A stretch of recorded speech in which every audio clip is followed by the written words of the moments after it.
Good evening, everyone. This is Devarti. Welcome to the second webinar series discussing how one could avoid legal pitfalls while buying a home. We will start the session by introducing our moderator for the evening, Mr. Viswajith Navin Kumar, the director at Navin's. Mr. Navin is a civil engineer and an MBA graduate specifying in strategy, international business, and finance from the George Washington University, Washington, D.C., USA. Accumulating a vast experience of over 15 years, Mr. Naveen has handled various aspects of operations in business, right from land acquisition, licensing, project management, marketing, sales, and customer management. He has kept a keen eye on technology and data-driven concepts, and thus driving the organization into being proactive and duly urging every Navinian to give their best. We now request Mr. Naveen to take over the front and introduce the speakers for the evening. Thank you, Devarti, for that lovely introduction. Good evening, everyone. This is a web part of the webinar series presented by Navin's. Today we have a legal session, a session on the pitfalls that could be encountered or that could happen when you're transacting real estate. So we have two experts here. First, let me take the pleasure of introducing Mr. Ravi Chandran. Mr. Ravi Chandran is the founder of Shree Law Services. He has had a cumulative experience of more than 30 years as a practicing advocate. He's been an in-house counsel at the National Bank of Agriculture and Rural Development.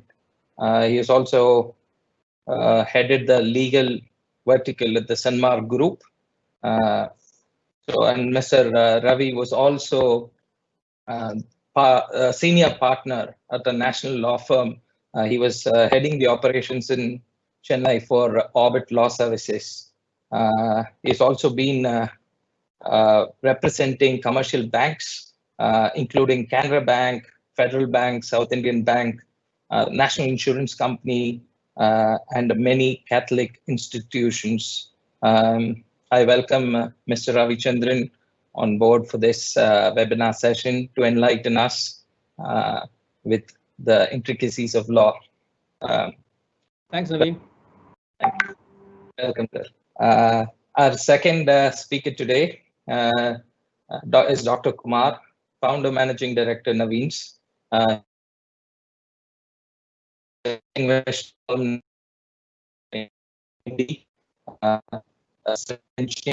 And an honorary doctorate from the People's University of Milan. Dr. Kumar is also trained in business from the Harvard Business School, Boston, USA. And he's also an eminent fellow of the Royal Society of Chartered Surveyors. Dr. Kumar, before founding this real estate development company, Navin's, was with the government in various capacities, including the CMDA, then MMDA, the TRAD board, and the College of Engineering, India. He's been, this company has been around for 31 years now. So we have tons of experience in transacting real estate today, in legal practices today. Welcome on board, Mr. Ravi Chandran and Dr. Kumar. Thank you. Yeah. All right. So today, today everyone's wanting to buy real estate, right? But what is happening is we find a lot of hurdles that people encounter. Some things they know of, sometimes they don't know what are the challenges that they face. They come running to a lawyer or kind of running to a government authority asking for help when things go wrong. But then those are all corrective mechanisms. But then these could have been avoided in the first place had they made the right decisions, and that's what our panel here is going to help us do. So today we're going to discuss about. We'll have Mr. Ravi Chandran talk us through about the different laws, the acts that will impact our real estate purchases. We are going to have Dr. Kumar and Mr. Ravichandran discuss in specific about some of them, especially about RERA, the new law that has come into force for real estate transactions. Mr. Kumar will probably tell us what's the difference between owning a home, an individual house, a townhouse, a villa, or an apartment. What's the difference from a legal standpoint? Then we'll also talk about the rights and responsibilities and the privileges of owning an apartment. Then Mr. Ravi Chandran and Dr. Kumar will talk about the precautions to be taken, the legal pitfalls that may arise while you're buying a property. Mr. Ravi Chandran will explain this magic word, what every real estate salesperson talks about this, UDS. What is UDS? And we'll then have Dr. Kumar explain how is UDS different from common area and carpet area. I mean, these are magic words that people use interchangeably, right? So we'll get a lot more clarity today. So after today, you'll have a little more gyan or knowledge about these three magic terms. Then we'll have Mr. Ravichandran enlighten us about inheritance and transfer of property, so on and so forth before we open to Q&A. So without spending more time on the agenda, let's dwell straight into the topic. I request Mr. Ravichandran to tell us the different acts and the laws that impact real estate. Thanks, Navin. Thanks, Dr. Kumar. Thank you so much for having given me a wonderful opportunity to interact with all of you, especially the Navinians and people who are interested in purchasing a house. It's not an exhaustive list. I think so far the real estate transaction is concerned, there are many laws which may come into picture, but I will just list out some of the acts which may be of some relevance. So the first thing which comes into my mind is the Transfer of Property Act. The Transfer of Property Act is a very age-old enactment, 1882. So it deals with, it contains specific provisions as to what constitutes transfer and what are the conditions attached to transfer. And all of us, many of the general people believe that Transfer of Property Act deals only with immovable property, which is not correct. It also deals with movable as well as immovable property. I don't want to take much of my time except to say that two things. One is, what is a sale under the Transfer of Property Act? So sale is defined. Sale is a transfer of ownership in exchange for a price paid or promised. Any transfer of an immovable property more than 100 rupees, it can be effected only by a registered instrument. There are certain rights and duties for both the seller and the buyer. This is broadly about the Transfer of Property Act. I don't want to dwell deep into it. Then a very important enactment is Indian Stamp Act. Indian Stamp Act deals with stamp duty payable. Stamp duty payable is on the instrument and not on the transaction. The moment you pay the stamp duty, it gives authenticity to the document. If a document is not properly stamped, then it cannot be relied upon. It is liable to be impounded. So stamp duty payment, it all depends on the kind of document which is being executed. There are different two categories. One is a fixed category where a fixed stamp duty is paid irrespective of the value mentioned in the instrument. Like for example, an affidavit, an indemnity, a general power of attorney. And another set of category is where it attracts stamp duty on the basis of the value mentioned in the documents. That is, it's a true market value like a conveyance deed or gift deed. Then the third area is the Registration Act, which is a very important area so far as real estate transaction is concerned. Registration Act deals with the procedure for registration of documents relating to transfer of immovable property in India. All transactions relating to property or recorded in registers maintained by an officer of the state government. Before anyone purchases a property, it is incumbent upon him to ensure that the documents are free from an encumbrance. He needs to have a look at the encumbrance certificate. He needs to have a look at the other documents of title. So this way, the Registration Act, the encumbrance certificate provided on the registration by the registered officers will enlighten the buyers as to what are all the precautions they need to take while purchasing a property. Two important provisions only I will deal with so far as Registration Act is concerned.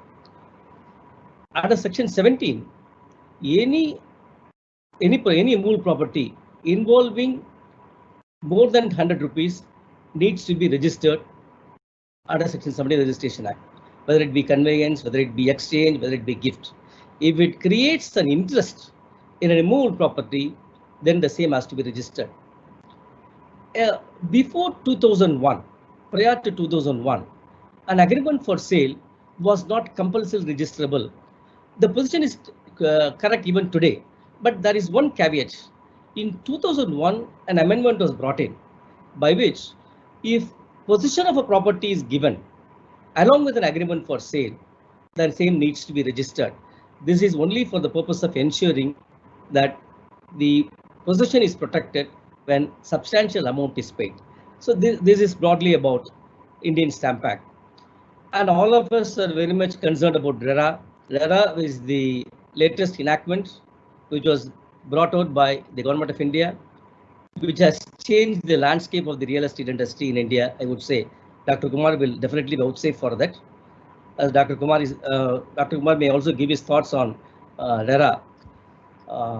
RERA is set up. What is the purpose of RERA Act? RERA was formed with certain objectives. The government wanted to ensure accountability towards allottees, that is buyers, and protect the interests of all the allottees. It is also enacted for introducing some professionalism, imposing certain responsibilities on both promoters and allottees. See, this is the first act, I would say, where there are certain responsibilities cast upon the buyer also, allottees also.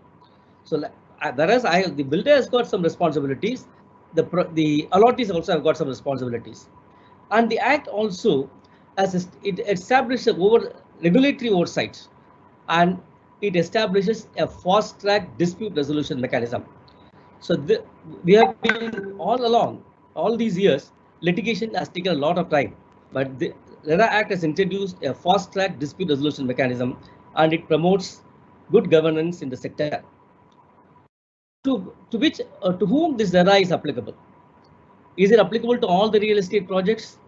No, it is not applicable to certain projects. See, under the RERA Act, Dr. Kumar may correct me if I'm wrong, but the land proposed to be developed does not exceed 500 square meters, or the number of apartments proposed to be developed does not exceed 8, inclusive of all phases, then no registration is required. If the promoter had received a completion certificate for the real estate project before RERA is introduced, then RERA is not applicable. Thirdly, where the project is for the purpose of renovation or repair or redevelopment, which does not involve any marketing, selling or new allotment of any apartment, then RERA is not applicable. So this is all the applicability of RERA. Under the RERA Act, a promoter, if it is covered under RERA, he cannot even advertise, market any of the flats without getting it registered under the RERA. What are the salient features of this RERA Act? Establishment of a real estate regulatory authority for every state in India. This authority has got the power to adjudicate disputes relating to real estate projects under the Act.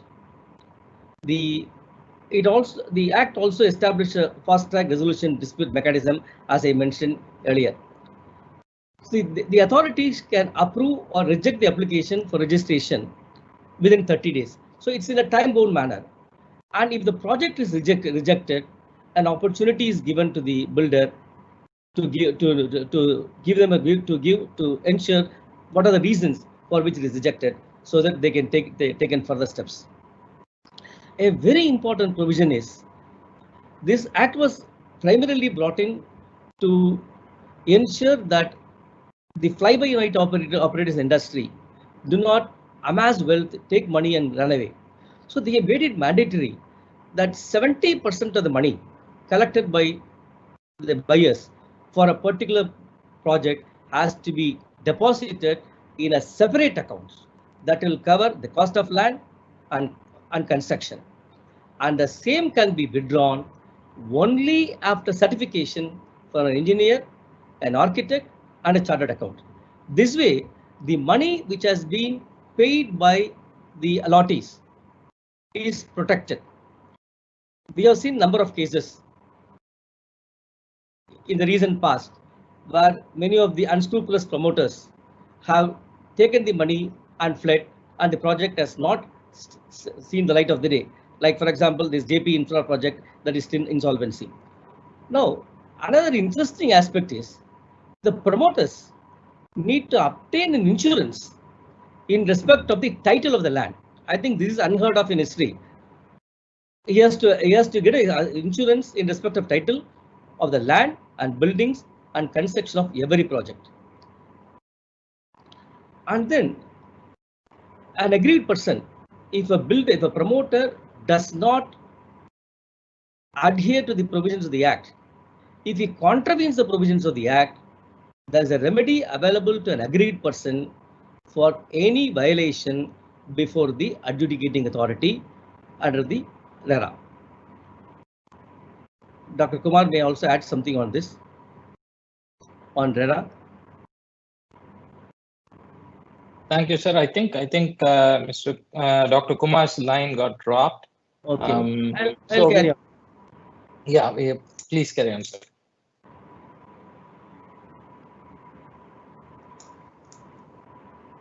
I think you wanted to add something also. That's what I thought I will.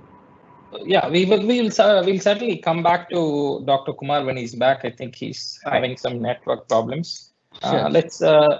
Let's quickly move to the point where if you could explain what UDS is. What is UDS? And hopefully we'll have Dr. Kumar back by then. If not, I will try and take some of those questions. Each one of us wants to, we come across this term UDS. What is UDS? Whenever you purchase an apartment, the cost includes two components. One is the cost of the land and the other is the cost of structure. The land component represents the UDS for any apartment complex. The part of the land given to the owner in an apartment complex over which the entire structure is built. It has no defined boundaries. It has no defined boundaries.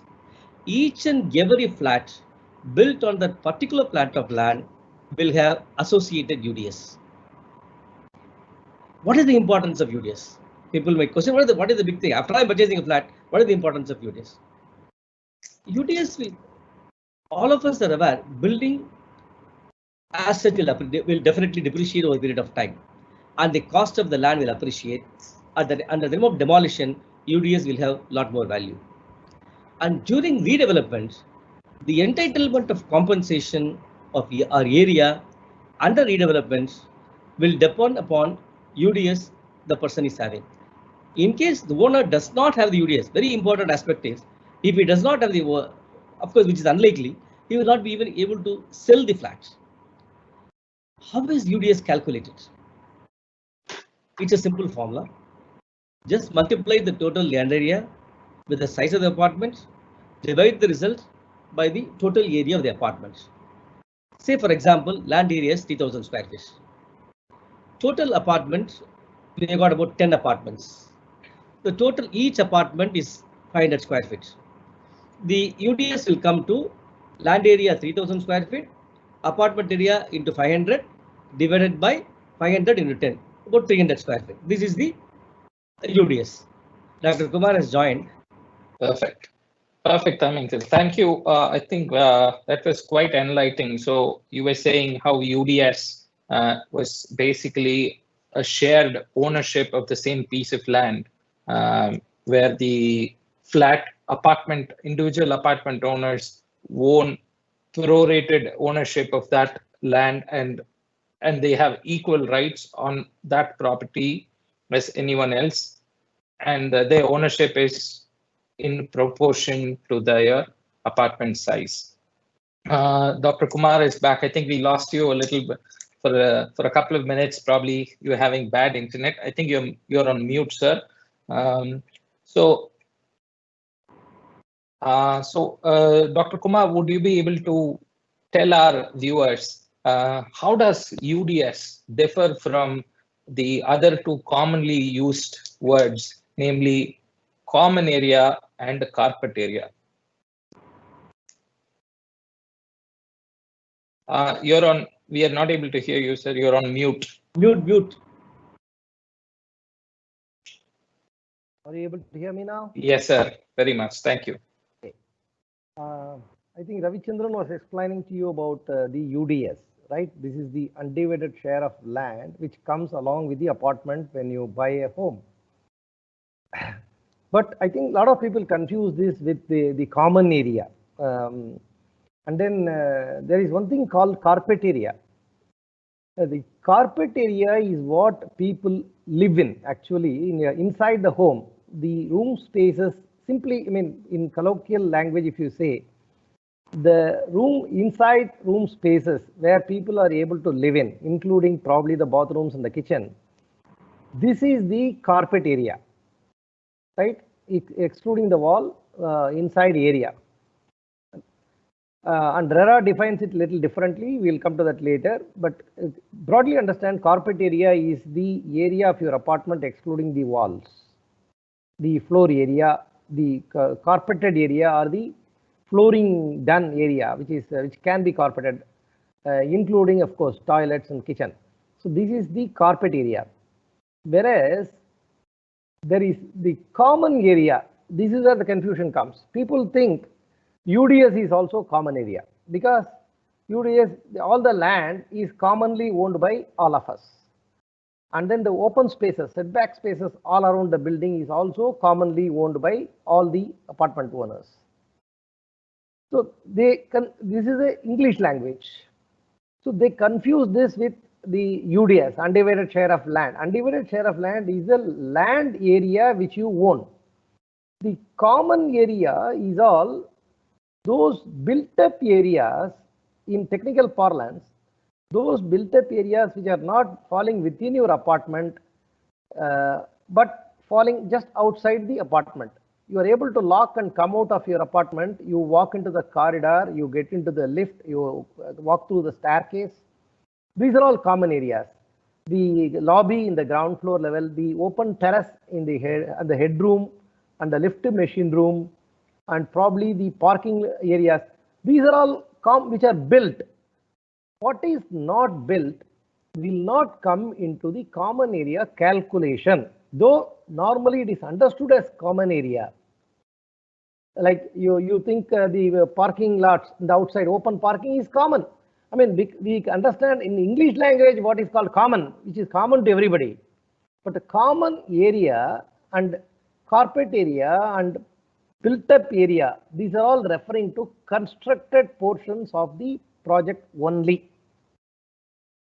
So when you buy an apartment, you get to use the carpet area, but the usage is facilitated by the wall area around the carpet area. That is how the rooms are divided into each other, and from the external air and to the protection from the external the atmosphere, that is the external walls. And there are common walls between two apartments, and then common walls between the staircase and your apartment. So this is all your apartment. This is called your apartment plinth area. And what is outside this, like the staircases, which are all built with brick and concrete, and that is called the common area. So kindly understand these differences. What is carpet area and what is common area? And UDS is completely different. It is the land ownership. It is nothing to do with building. Purely the land ownership. One day assume the building is, you maybe after 100 years you want to demolish and put up a multi-storied, maybe at that time maybe they will permit 100 stories, 50 stories you want to build. Then what all of you will have is only the UDS with you. The building will be gone. You will only own land according to your undivided share. So that is purely on land. UDS is on land, whereas the carpet area is inside your apartment, and the common area is outside your apartment, outside even the walls of your apartment, which is built. Kindly understand, common area is something which is built. I hope this clarifies, and I would like Navin to ask any further questions if he wants any further clarification on this. Sure, sir. I think that was pretty reasonably elaborated by both of you. So quickly, Dr. Kumar, tell us what is the difference between,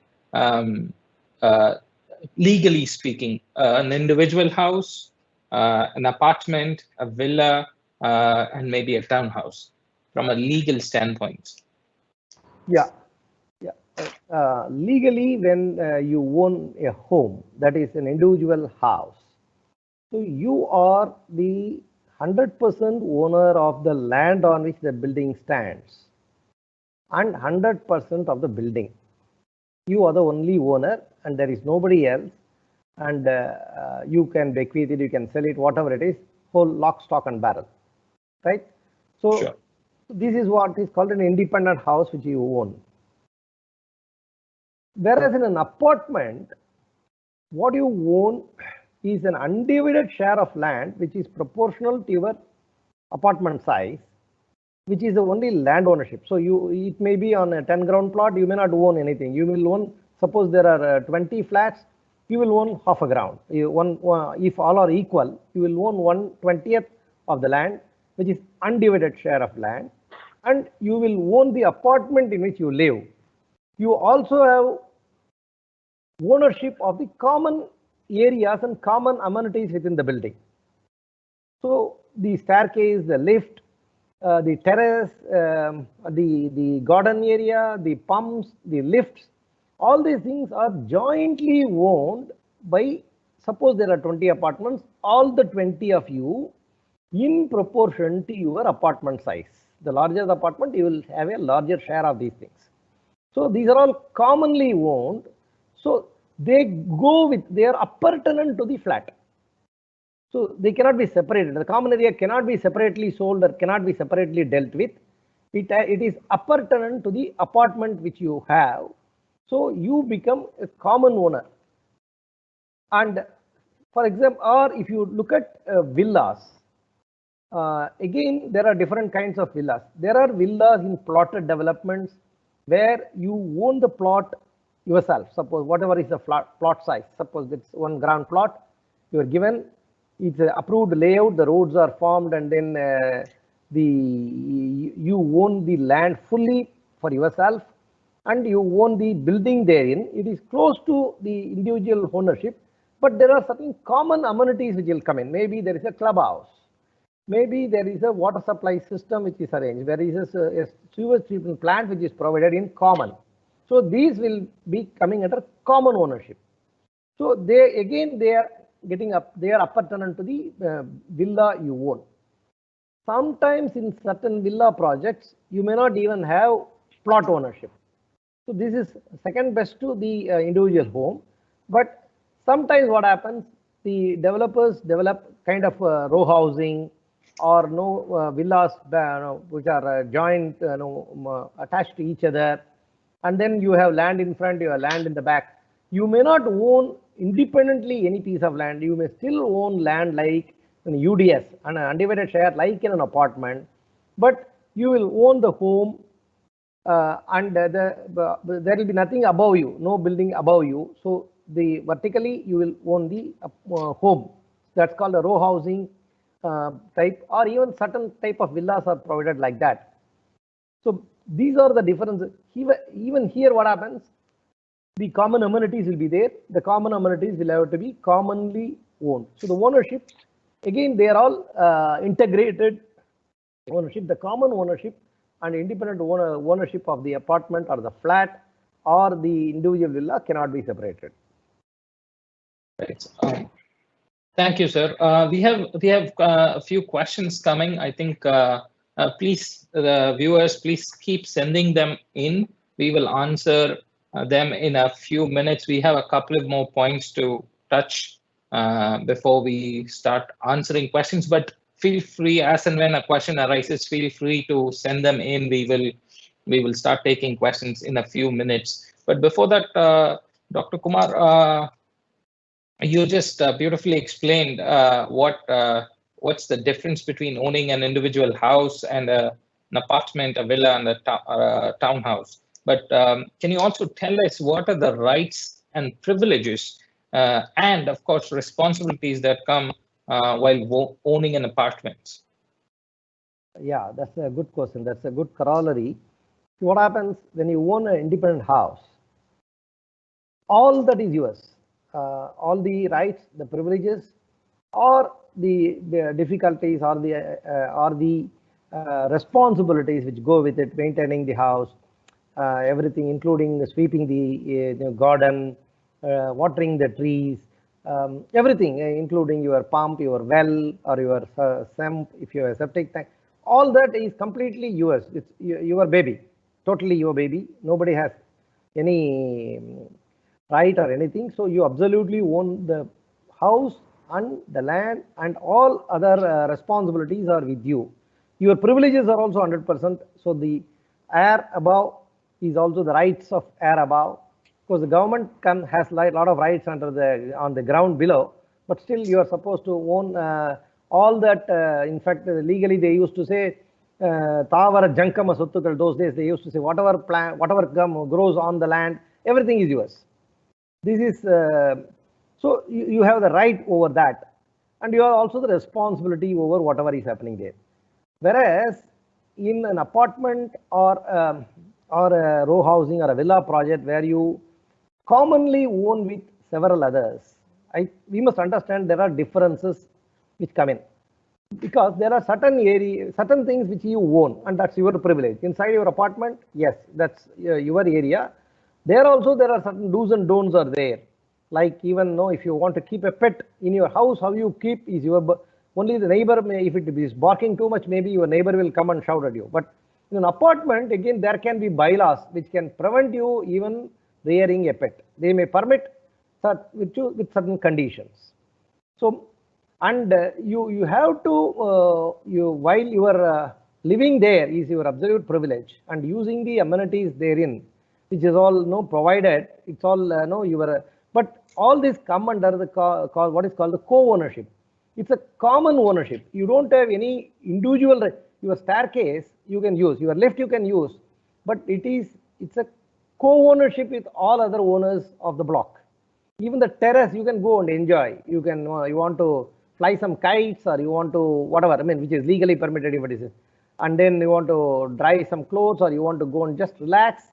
All that is fine, but it is owned in common with the other owners of the other apartments within the complex.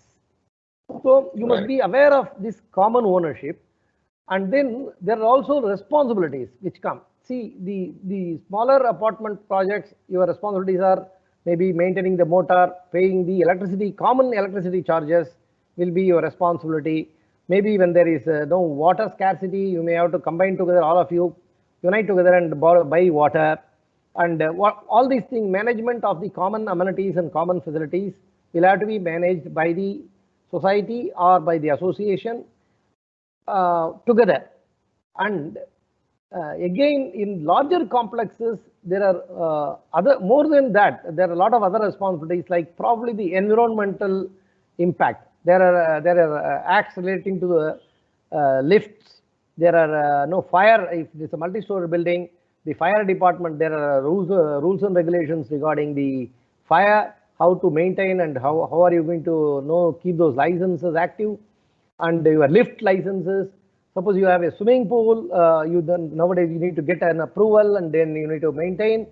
So lot of other like environmental quality standards, your sewage treatment plant, all these, how are you managing? There are laws governing that, and all those things is a responsibility. It's a collective common responsibility of the apartment owners.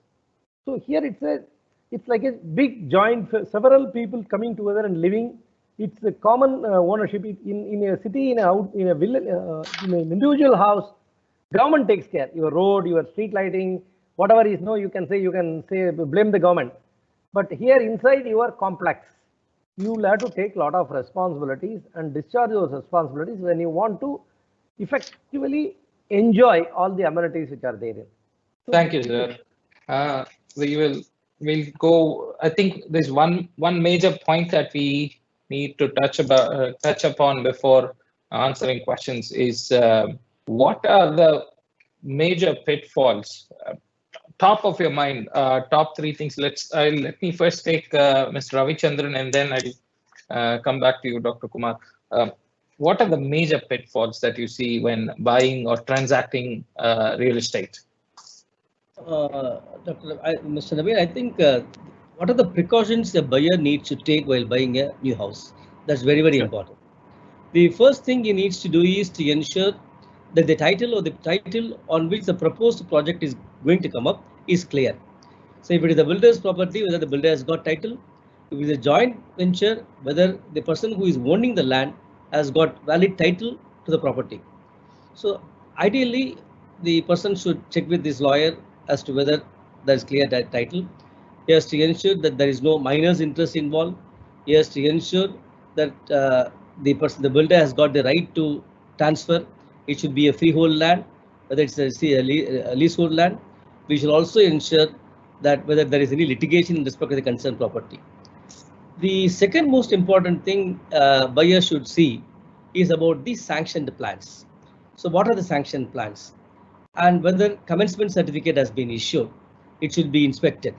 If the problem is if the building is not built in accordance with the sanctioned plans, the completion certificate will not be granted. So for buildings that are complete, occupation certificate, completion certificate needs to be verified. As I said, whether it's a leasehold land or a freehold land, if it is a leasehold land, whether there's a provision for a renewal of the lease.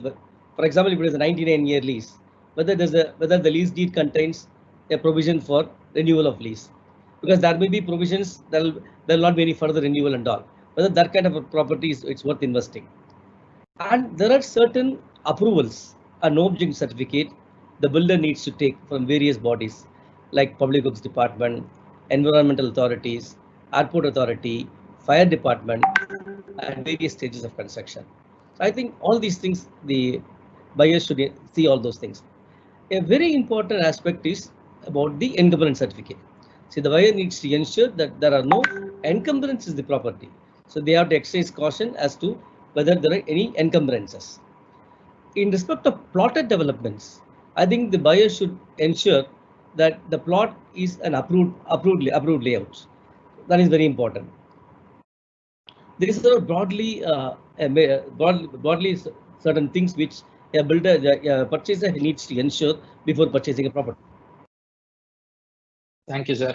Dr. Kumar, would you like to add a few points to that? Is this all that people need to watch out for?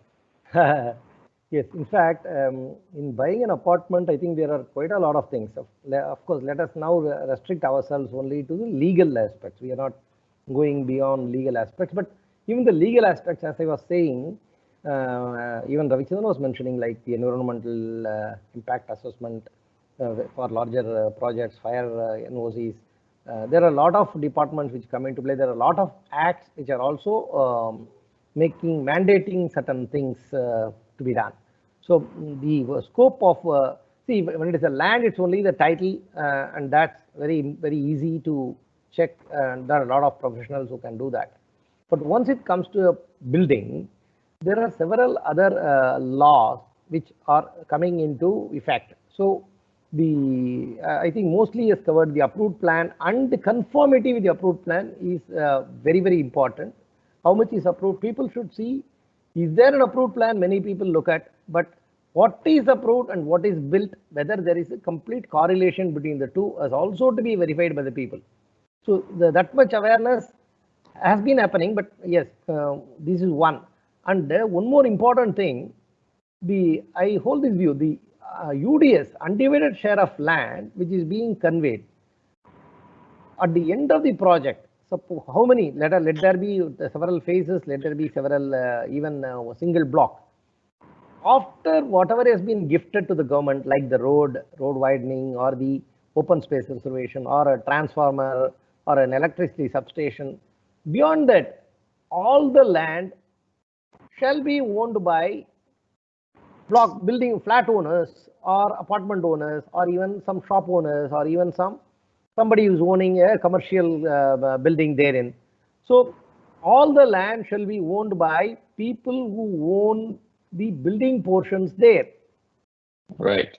Very important. What happens is, sometimes if it is not, assume, as I said earlier, after maybe 100 years, 200 years, 100 years, 50 years, you want to redevelop because the style has changed. Even 50 years, now we have only probably 4-storied apartment we built. Now the government allows 20 stories, and I want to demolish and rebuild.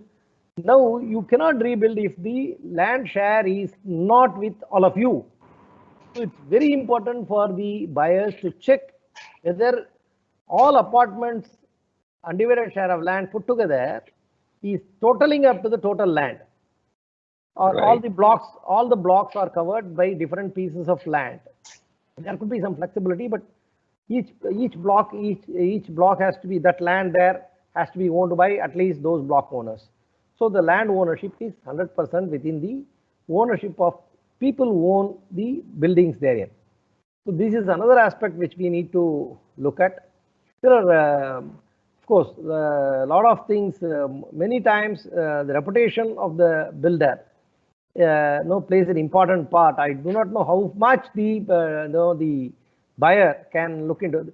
See, whether there is RERA, all these acts still cannot completely assure you absolute clarity, absolute perfection. Buyer beware is one law in real estate which will always hold true. For example, RERA also, somebody has registered everything, but halfway the project does not progress.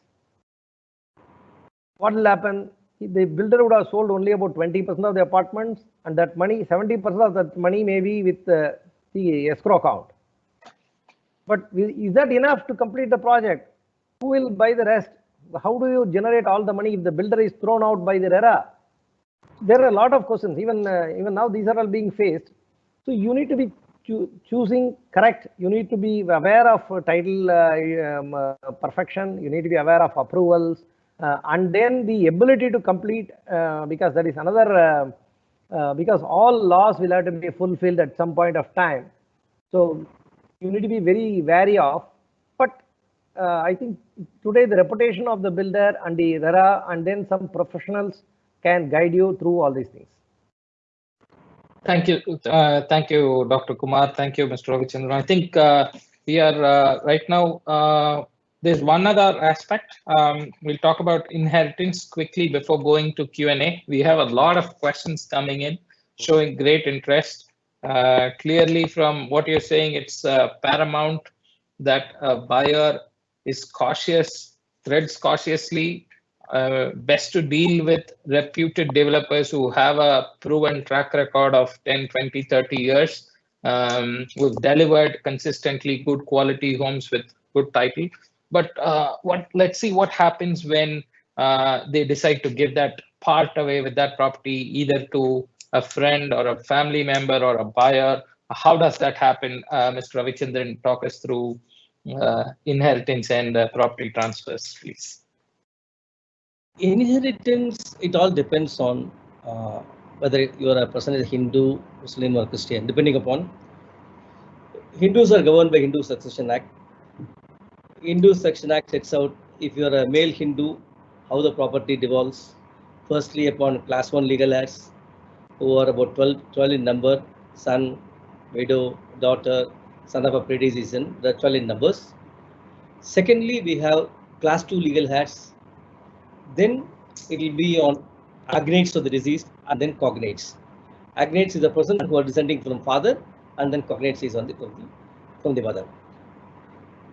If there are class 1 legal heirs, all the class 1 legal heirs will take it to will divide it.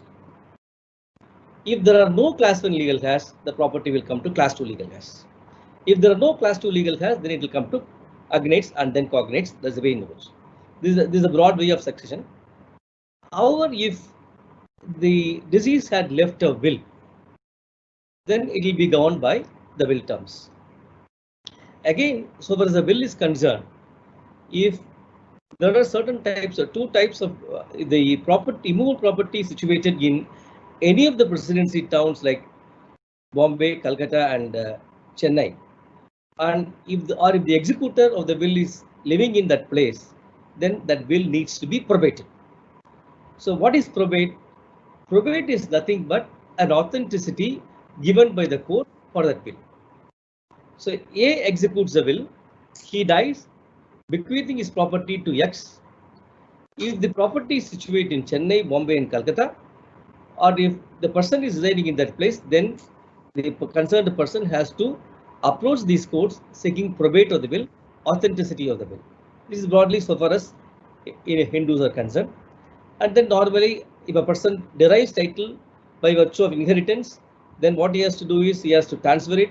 He has to get this transferred. He has to get the legal heirship certificate. After getting the legal heirship certificate, he has to get the property mutated in his name in the revenue records. These are all the steps. So far as Muslims are concerned, Muslim succession law sets out a methodology for which it will take much time to go into Muslim law, and how unlike Hindu Succession Act, there are two concepts. One is called shares and the other is called residuaries.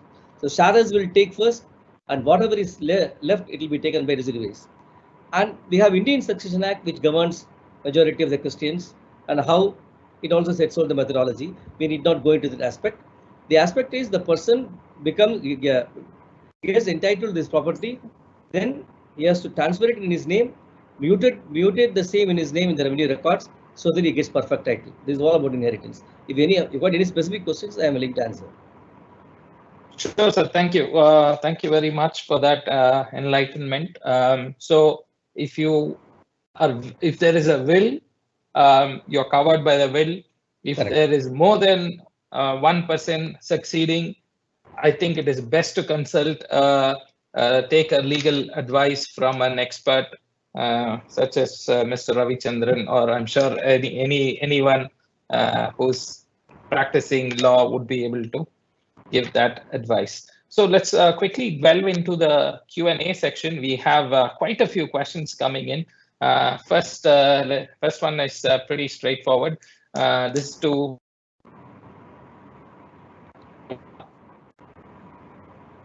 common area.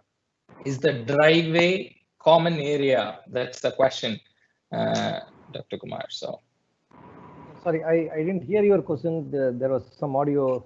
Can you repeat?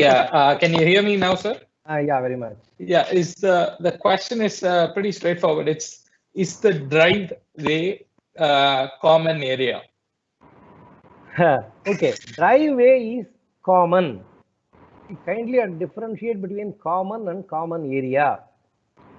The moment you use area, there are two areas only in real estate. One is a land area and the other one is a building area. That is where transactions happen, because you pay per square foot.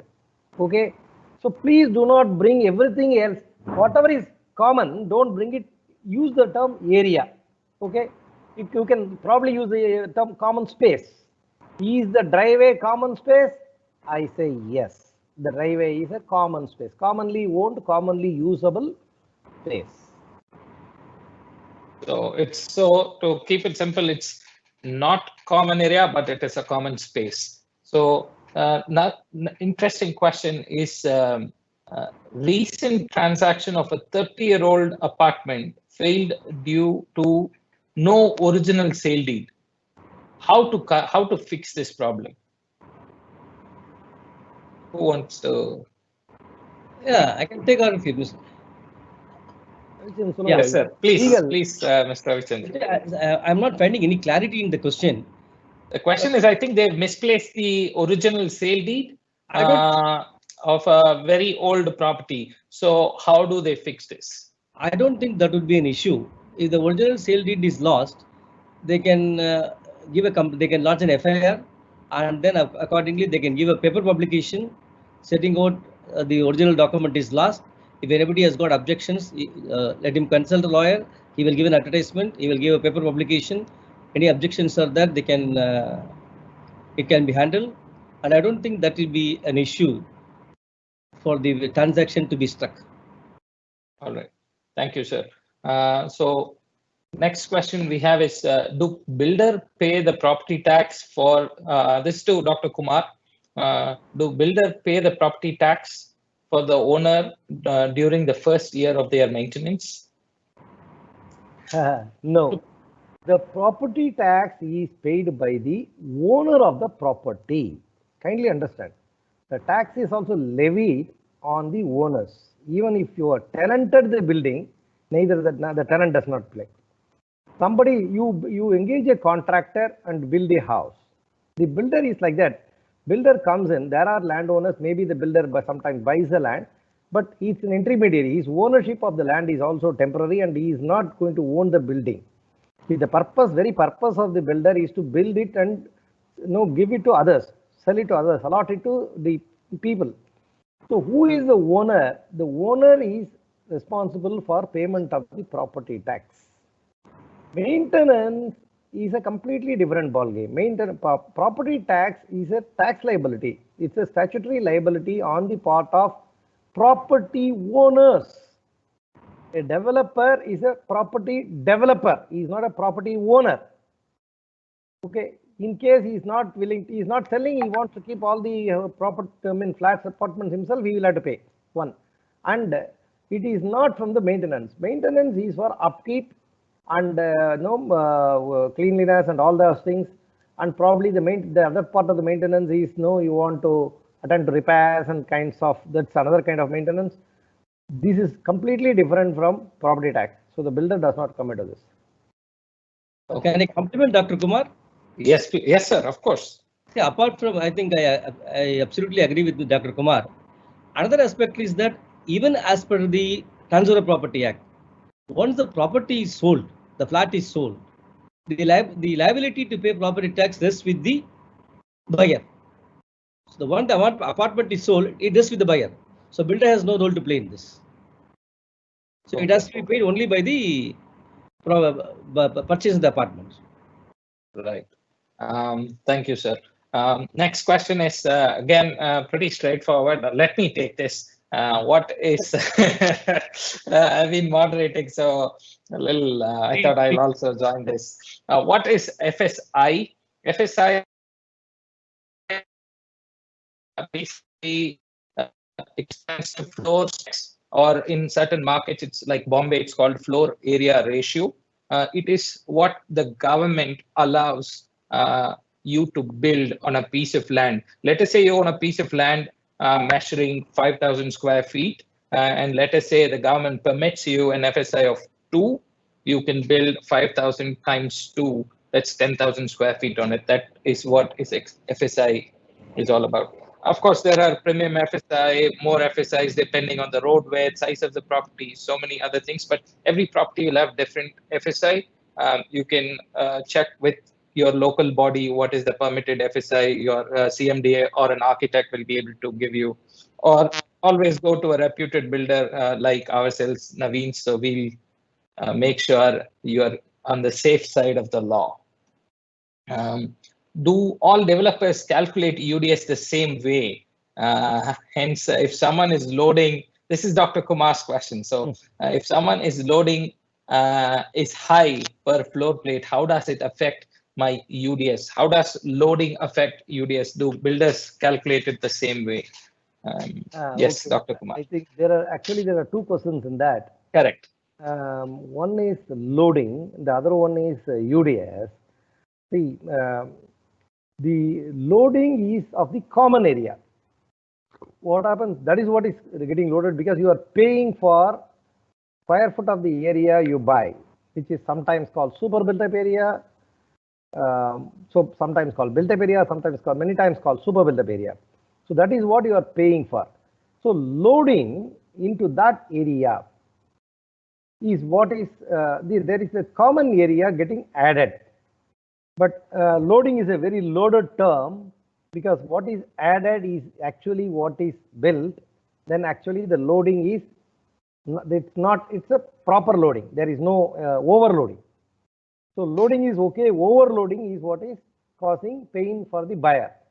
If somebody overloads the area, so for example, the built-up area of the apartment comprises of the carpet area, the wall area, which both of them come together to plinth area, and then the common area. The plinth area, let us say, is 80 square feet. The common area is 20 square feet. Total is 100 square feet. Then it is proper loading. But the common area is 20 square feet. The plinth area is 80 square feet. But the flat super built-up area is 110 square feet. Then there is a 50% loading of extra overloading of the common area. So loading is okay, but overloading is what you should be cautious of. 1. 2. What is this UDS? UDS we understood is the land. Now the land has to be divided among all the owners. So if according to FSI, the FSI is 2. Assume FSI is 2 on a 5,000 square feet of land. The builder builds 10,000 square feet. So all of you will get half as land area. If the built-up area is 10,000 square feet, you will get 5,000 square feet land. So you buy 1,000 square feet, you will get 500 square feet of land area. So this is what is the UDS. But by loading that 10,000 by another 10%, 1,100 uniformly with all the apartment owners, your UDS will still remain the same. Okay, that will not get up. But by building more, suppose there are 10 apartments to be built, there are 20 apartments built, much more larger area is built. What happens? Per square foot of your ownership, you buy you have only 10 apartments, then everybody will have 1,100 square feet. But not that. If you buy 1,000 square feet, now your UDS will not be 500. Your UDS will become less. That is where you are losing land ownership.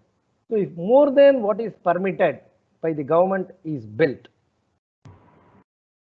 so what will happen? To that extent, you will lose right over the land.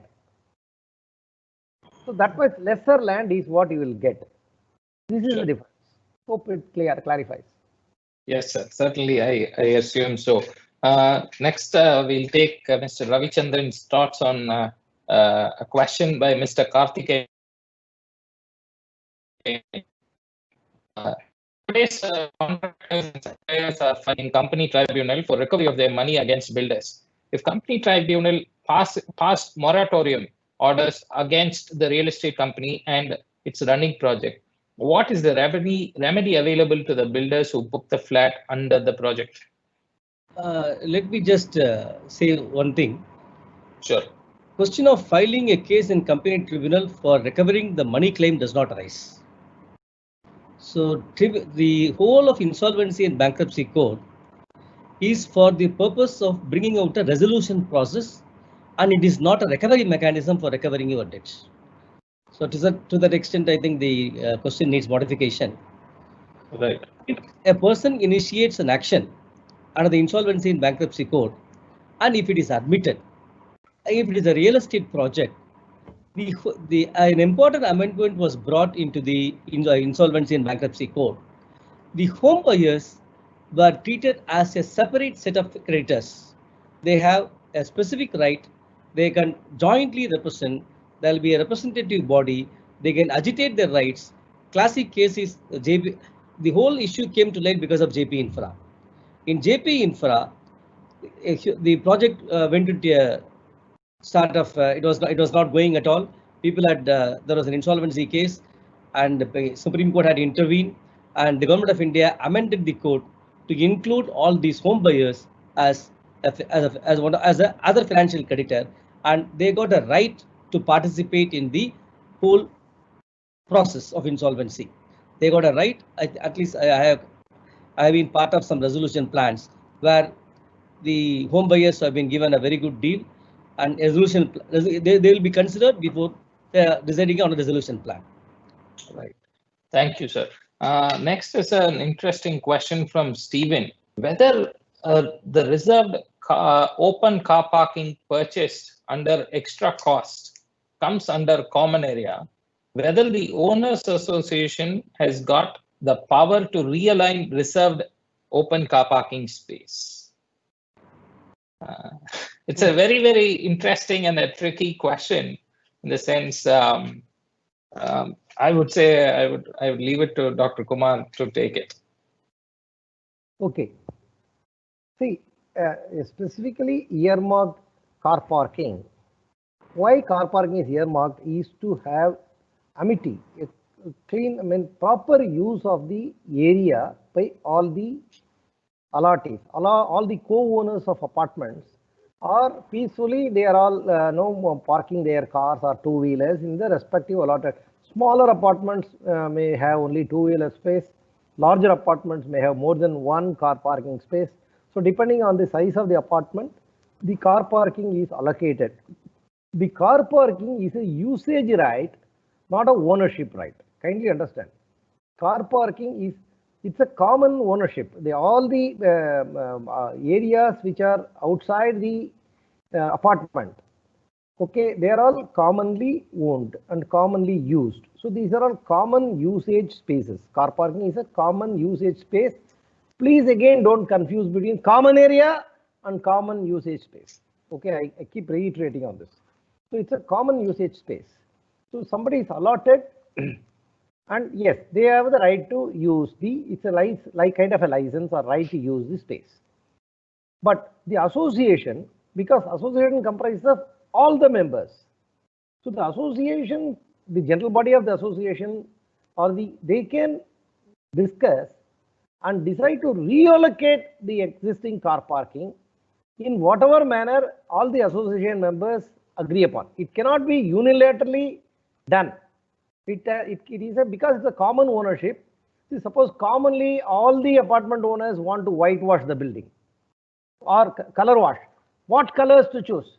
They can probably go to the builder, they can go to a professional architect or whatever, but they have to collectively, somebody cannot only paint blue in the outside of his building, his apartment, because it's commonly owned spaces, commonly enjoyed, commonly used, and all these will have to be a common decision. So if the association together, all the members of the association together join, because the number of cars have increased, they want to reallocate the car parking space, or for some specific need, somebody probably is handicapped now and he has to be given a specific car park which is closer to the lift. Yes, these are all things, no humanitarian considerations. All of us will have to cooperate and take a which is reasonably fair decision.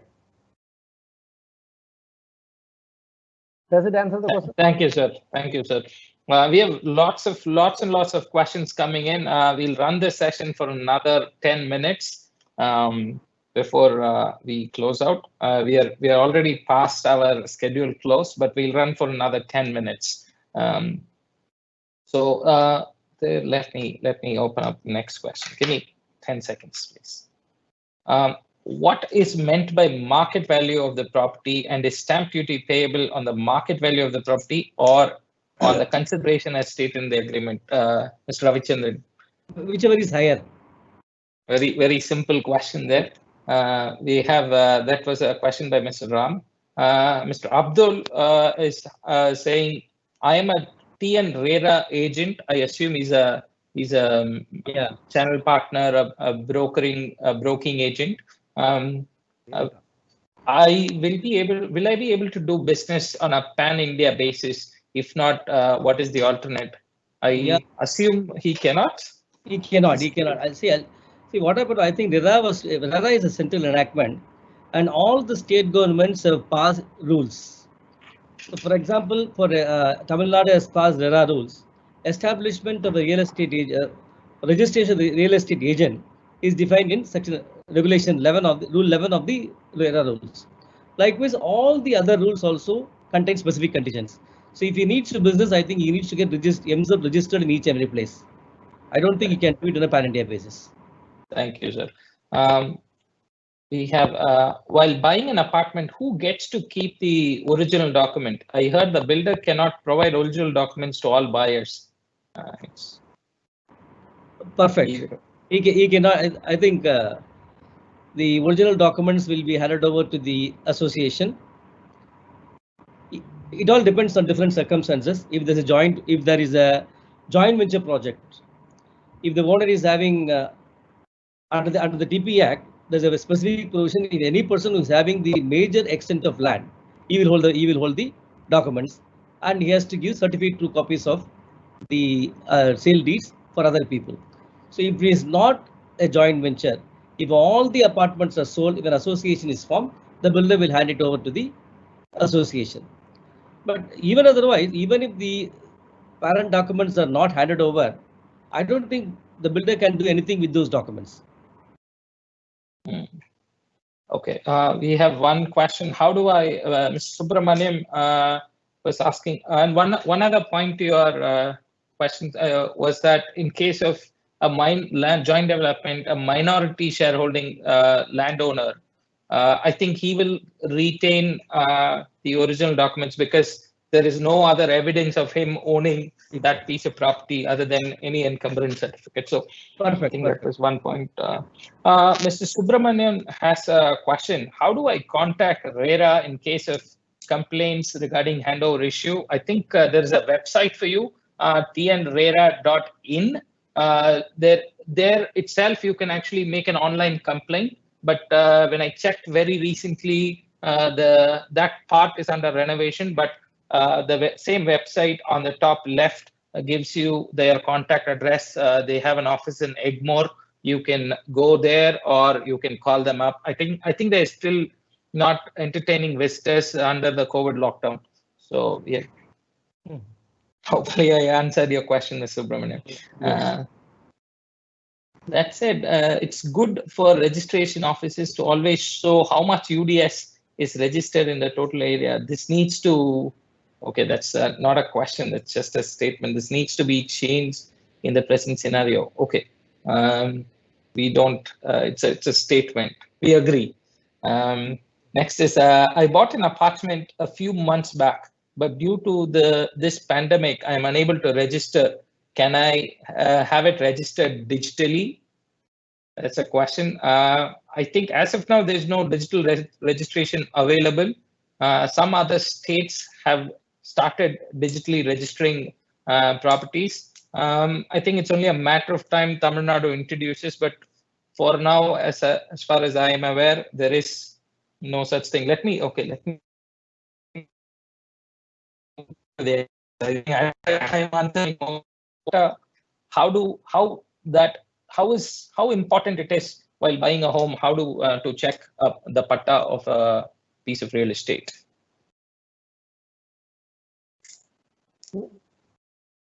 Dr. Kumar. No, the question was no. I was not able to hear the question. It was. What is patta? How important is that document while buying a home? See, patta. Which one was starting? Yeah, let him say. I'll add on. Dr. Kumar answer. I can compliment. That's not an issue. Please. Please go ahead, sir. No issue. Okay. Dr. Kumar, go ahead. See, patta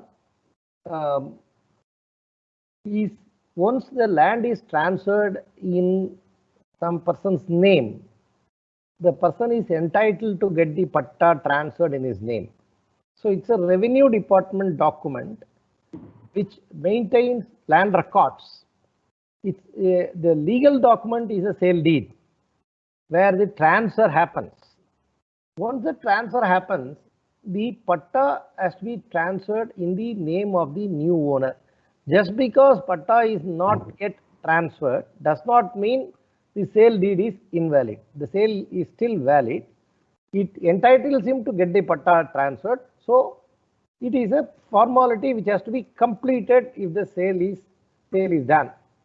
But of course, patta is again, there is another thing, land classification. Suppose you have a sale deed of a Porambok land. Somebody can come and do a registration and you buy, you will not get a patta. So that is where, whether it's a freehold land, is the patta confirms that the land is a freehold land and it is in the revenue records, the ownership of the owner is recorded. At least if the seller's name is found in the revenue record in patta properly and there is a sale deed, then also it is acceptable as a possible title. You can go and apply and get patta in your name. But normally CMDA, when they approve any project, they insist on the patta being available in the name of the owner. So all the projects, if you are buying real estate from any developer, you can ask to verify the patta and they will be able to show you the patta. Just to compliment Dr. Kumar, as he rightly pointed out, patta is only an evidence of possession. The title document is a sale deed. So patta only evidences this person is possession of the property. So Supreme Court has said patta is only evidence of possession and title deed is a sale deed. Okay. We have a question: to whom shall we approach in case of delay in handover of our apartment and no proper response from the builder? There are two things I would say. I do not know whether the project is covered under RERA. If the project is covered under RERA, you can always approach the RERA authorities. If the project is not covered under RERA, he has to avail the dispute resolution mechanism if there is one in the agreement. If there is no dispute resolution mechanism in the agreement, he can always file a civil suit. He can even go to consumer protection for deficiency of service. Yeah, right. There is a third option. I mean, this is offered by CREDAI. I mean, this is, yes, legal solution. CREDAI also offers. No, suppose there is such thing happening. Some builder is delaying and unreasonably delaying, and he is not responding properly.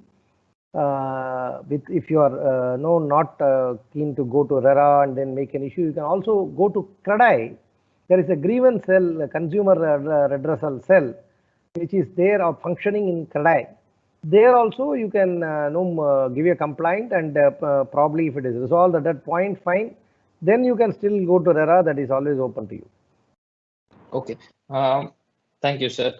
We have a question from Mr. Karthikeyan. As per RERA Act, after completion of the project and handover of flats to the buyers, the builder has to facilitate form apartment owners association and then hand over the maintenance and common area maintenance to the association, including corpus fund. But if the builder not come forward to hand over the corpus fund to the association, what is the remedy available to the association? You have to approach the RERA authorities only. Answer is very simple. I think. Thank you. We'll take 2 or 3 more questions. It's not as simple as that today. In the case of many, because I had to speak on behalf of the developers also, there are projects which are not getting completed. See the problem, and the sale is not completed. So the handing over, there is a problem in that. There is no common ownership, a lot of responsibilities of completing and selling, all that also remain with the developer. Yes, once the project is completed in all respects, it must be handed over. There is no question. Of course, I think that is Mr. Karthikeyan's question. My answer was on the premise the project is complete in all aspects. Right. I mean, that's what. In all aspects, the agreement gives you some rights that definitely the builder has got the right to retain. Right. No, until the project is complete only. Yeah. Yes. In all aspects. Okay, we have a very simple question. Can the UDS be different for 2 apartments of the same area in the project? It's a very simple question. No, I think we already went in detail as to how UDS is calculated and all. You can still watch our video. We'll make it available in a week's time for you to access. In fact, at the end of this webinar, we'll be sharing link to our other webinar, where we did discuss impact of COVID on real estate, where I was a speaker along with an eminent panel support from Siva Ramakrishnan, Managing Director, Jones JLL. So I'll post a link to that shortly. And Yes, sir. The question, I think there is an additional answer. If the apartment lies in, these days there are larger projects which happen over a larger extent of land and different phases, and they are probably cut off from each other, like because they form roads and gift the roads. So the UDS of that particular block of buildings which are in a particular parcel of land will be same, but it could be different for different phases of the same project. So that's right. Small. If a different phase is treated as a second project itself under RERA, then yes, then separately different phase will have differently registered under RERA. So each could possibly have slightly different UDS. Sure. We have a question for Mr. Ravichandran here. We live in an apartment complex and there is an association, but some of the owners do not cooperate. Can we disconnect maintenance facilities? What is the legal portion of the owners association? This is the biggest problem we are facing these days. Many of the people are not giving maintenance, and if the association disconnects, they go to the courts. They get some stay orders. Normally, the association is not supposed to disconnect water supply, electricity, water supply. But if there's a default in maintenance, I think we need to take some tough decisions. If they approach the court, it has to be faced only. But we cannot do it. We cannot, strictly speaking, we cannot disconnect. Okay, we have time for just 2 more questions. Could you educate more on land buying with regards to residential and agricultural? Could you please educate more on buying residential and agricultural land? It's a very big topic. If what I can just, you can get the email ID of the querist, will give our views. I think it's a vast subject. He wants a land buying. I can tell from a different perspective, not the legal perspective. Again, this is also legal. See, the problem, the word legal is always misunderstood. The moment development comes, the land, agricultural land, yes, it's only a legal thing, legal transaction. Most of the laws, no other laws do not apply. But the moment it becomes a residential land, then a lot of laws come into action, like the Town and Country Planning Act. Okay, and then so whether the land is qualified for a residential use is first thing you need to check. And then if you are going to buy a plot of land, is a plot of land lying in an approved layout, so that you can get building. What is the purpose of you buying the residential land? You want to build a house. So can you build a house? Can you get an approved plan for building a house? These things also will have to be verified. So buying a residential land, you need to be more having more laws will have to be checked, and you need to buy. Thank you, sir. We'll take one more question. We need to get a system where registration of total UDS of land in each registration that happens, that is not seen in the current EC. So there is no guarantee of your UDS being double sold in case of fraudulent builders. I think this is more of a comment or an observation from an experience rather than a question. So I will tell you, if you apply for ahead, if you apply for an EC for a certain period of time when the project commenced until today, you will, in the EC, all the sales will be reflected.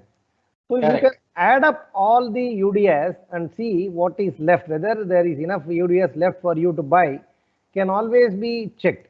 So it's not that easy doesn't easy reveals. If you go sufficiently back in time and check the easy, you will find out how much UDS is sold. Right. So another question that we have is, I'm just getting on questions. Some are repetitive, so I recommend people watch the webinar over again. We'll send a link. We'll make a link available. Keep watch this space for the link. Question is, having paid 50% of the amount, we realize the builder has gone on violation in construction through all approvals, though all approvals are in place. How to get back the paid amount? Very simple. Today, RERA empowers you like rock. Right. You are rock solid once the builder violates the approved plan and goes ahead. The simple complaint, you can just send a notice to the developer because you have deviated from the approved plan. I want to cancel my booking and I want my money back along with interest. RERA Act provides for repayment of the money for it because there is a violation of approved plan and violation of the RERA Act because he has deviated from the plan which was shown, which is approved. So you can cancel your booking and demand money along with interest thereon. So the builder is bound to repay. If he is bound to repay under the RERA Act, if he doesn't, you can go to RERA. The RERA will get you money, probably with some penalty also. Thank you, sir. Ravichandran, do you endorse Yes, this? yes, I agree. So I think this has been a. Sorry, sir. Go ahead, please. No, that's all. I agree with him. The only thing is, if it is not registered, if it is not under RERA, then what is the solution? Then he has to follow through the whole process of litigation. It is not under RERA is now a rarity because any projects which are more than 500 square meters land or more than 9 units or more. Yeah, 9 units, more than 8 apartments. 8 apartments. These have to be registered. So if you're buying less than that, yes, it may not come under RERA. You let see. Still, I'll tell you. Even then there is RERA. Even when all the acts, law, protection, everything, still the dependability, reliability of the builder cannot be thrown to winds. You just can't take any risk. You need to verify the credentials. You need to see the past record of the builder, whether he has built elsewhere. Is the first time you are building, you need to be more careful. He has been building already, go and talk to those buyers. What are their experiences?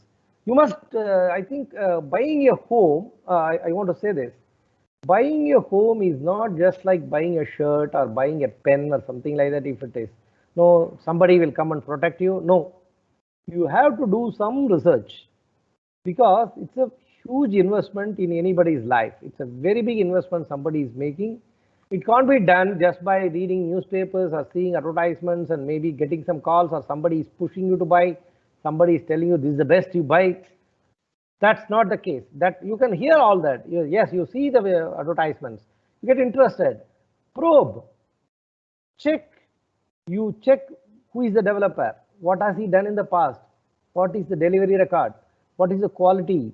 What are the relationships with the customers? So you have to do some research. And see, this like title deeds. Yes, everybody talks about the research to be done on title deeds, right? Approved plan, probably yes, you can see whether there is an approved plan. Yes, essential. But beyond this, the builder's track record, the developer's track record is very, very important because if there you miss, RERA will come later on to help you, but you will suffer in the meantime. So you just don't take chances with reference to verification of the developer credentials, especially when you are buying real estate from developers. There are good developers. You need to find a lot of good developers. You need to find them. Don't land somewhere into trouble. That's what I'm cautioning. Not that. Sure. Thank you, sir. I think more questions are pouring in. Couple of questions. When can we expect handover of Towers 2.0? That's a pretty no-brainer. Construction work has been happening even with labor scarcity right now. We've obtained our completion certificate, but right now we are at of course, we are facing labor shortages. We have the central government declared the COVID situation as a force majeure with respect to RERA and real estate, and hence I assume real estate projects. Anyway, we are on in schedule to deliver per our agreements. Hopefully by the end of the year, last quarter this year is what we are looking at. And then we have one question. Mr. Ravi is asked: a builder developed 6 apartments in 550 square feet of land. Does this project have to be registered under RERA? Technically, no. That's the law, but I think there is some interpretation issues which need to be, maybe you need to go through a court to get that clarified, but technically no, but RERA authorities are insisting for that. There is a circular issued by the RERA authorities bringing everything under RERA, even if it is a six apartments in 550 square meters, according to RERA, by which of circular it has to be brought in. But I think that circular needs to be challenged because it is against the provisions of the Act. Right. Sir, I think I'm afraid we are running out of time. So wonderful having these two panelists. Mr. Ravi Chandran has taken his time out to give us a lot more insights. Should you need to get any of his legal services, you can contact him through his website, shreelawservices.com. Is that what it is, sir? Yes, shreelawservices.com with SHREE LAW services.com. Dr. Kumar has also given us so much insight. There are a lot of questions that people are asking. We'll make this video available. We are also, right now I'm going to give a link to the video of COVID impact on Chennai real estate with JLL Managing Director Mr. Shiva Ramakrishnan. Right away, as I'm speaking, I'm sending this link to you. There were questions on technical aspects. People are facing leak. How do I deal with leakages in my old apartment? We are running a set of webinar series. I think the next one will be on taxes and banking, the incentives that you get when you buy a home. Right now, home loans are available at around 7%. Super cheap they are. How to make the best use of it? How do you expand your ability to get a bigger loan? All those things are coming up in our next webinar. And then we'll also have a couple of other technical related webinar issues. Webinar that will be available for you soon enough. So please watch this space. Thank you so much for joining us. I would also like to add, there is only legal pitfalls we have covered. There could be no lot of other. Anyway, let's see whether you want to have a separate session on what other steps, because from the design, from planning and design, so many things, the architects would be able to shed some light on what is a proper design, what is to look for in an apartment, what kind of essential amenities, like for example the fire protection from fire, protection from lightning, then the emergency responses of the buildings, the kind of specifications, because multi-stored buildings are coming, what kind of structural strength, and all those sides also may have to be covered in some workshop. That's my request. All right, sir. Thank you, sir. Thank you very much. Yeah. See you. Bye-bye. Good night.